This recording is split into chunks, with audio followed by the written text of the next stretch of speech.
Heaven can seem far away, but for one little boy, heaven is very real.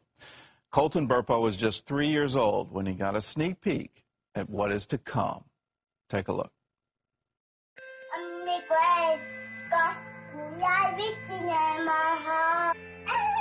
How old are you today? 3. And what is your name? And where do you live? Nebraska. Who's your mommy? Sonia. Who's your daddy? Daddy. Popo. Who's your sister? Cassie. That was 8 years ago. Looking at Colton now, you would have never guessed that he almost died in 2003. His father, Todd, tells about Colton's near-death experience in the book, Heaven is for Real. And he started throwing up into the toilet, you know, and at first we're like, okay, he's got the stomach flu, because the doctor said it was going around. Colton's condition only got worse as days passed. His doctor discovered his appendix had burst. An infection was spreading in his body. Time was running out. And we knew we were in bad shape when they said, well, you need to come out to the hallway. They separated us from everyone else, and then someone came to us and started talking to us that we got to have surgery on your kid. It was tough. Seeing your boy be lifeless when he was a very vibrant child. And it was at that moment that we were looking at each other. I remember my wife holding Colton in that hallway, just us. He's not even moving. We went to the surgery prep area, and I remember them hauling him away and him just yelling at me, Daddy, don't let him take me, Daddy, don't let him take me. And I went back to the pre-op room where we had left some stuff, and I was finally alone, shut the door, and I just broke down and I was mad at God. I just frustrated, fed up. And I remember telling him, I said, God, after all I've done for you, and now you're going to take my kid? This is how you treat your pastors? And I was calling our prayer chain. I was calling anybody that would be on the other line to get Colton on the prayer chain because it was bad. We were there in the waiting room for an hour and a half, maybe.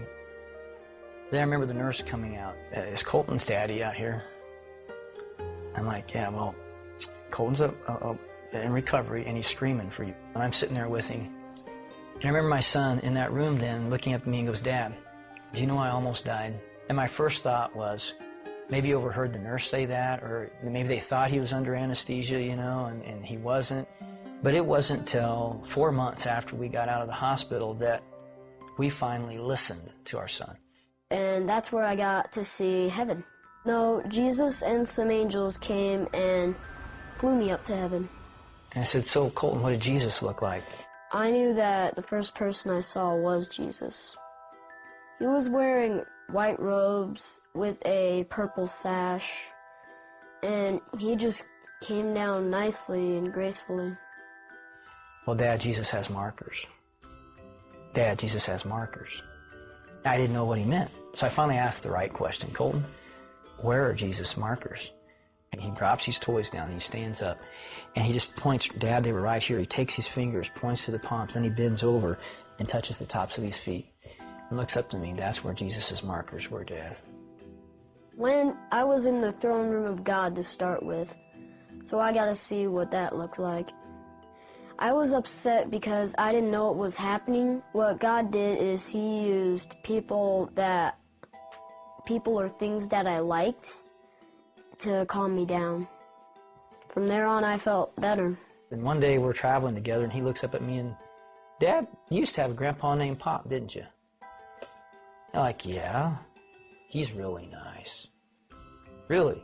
Yeah, you used to play with him as a kid and work with him on the farm and shoot stuff with him. And I'm like, yeah, how do you know that? Well, he told me.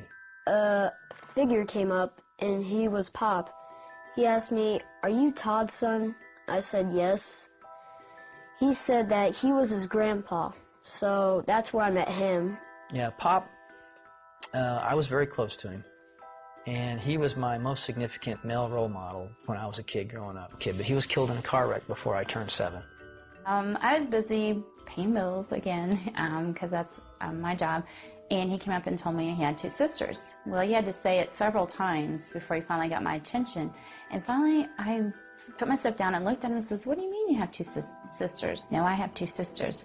You had a baby die in your tummy." And I just looked at him like, "Well, how do you know you have 2 sisters?" "Well, she told me." And then he proceeded to describe her. She looked like Cassie, but she had brown hair. And first time when she saw me, she just came up and hugged me. We knew this was true because he said, "She kept hugging me. She wouldn't stop hugging me, Mom," and I didn't like that. Well, I'm not really the hugging type. I had miscarried the weekend of Father's Day weekend, which made it even rougher. And we thought we'd dealt with it. We gotten over it, we accepted that the baby had died. But when he said he had 2 sisters, I think I was in shock first and then trying to realize, what is he telling me? And so I knew that he had seen her, and after he described her, and he said, she's just waiting for you guys to come to heaven. You know, as we talked about heaven, and he was telling me all these wonderful details, I just felt like I had to ask him, did he want to come back? I knew that I was leaving heaven because Jesus came to me and said, "Colton, you need to go back." Even though I didn't want to go back, he said that he was answering my dad's prayer. And I remember that prayer. That irreverent, that disrespectful, screaming at God prayer. I was like, he's answering that prayer?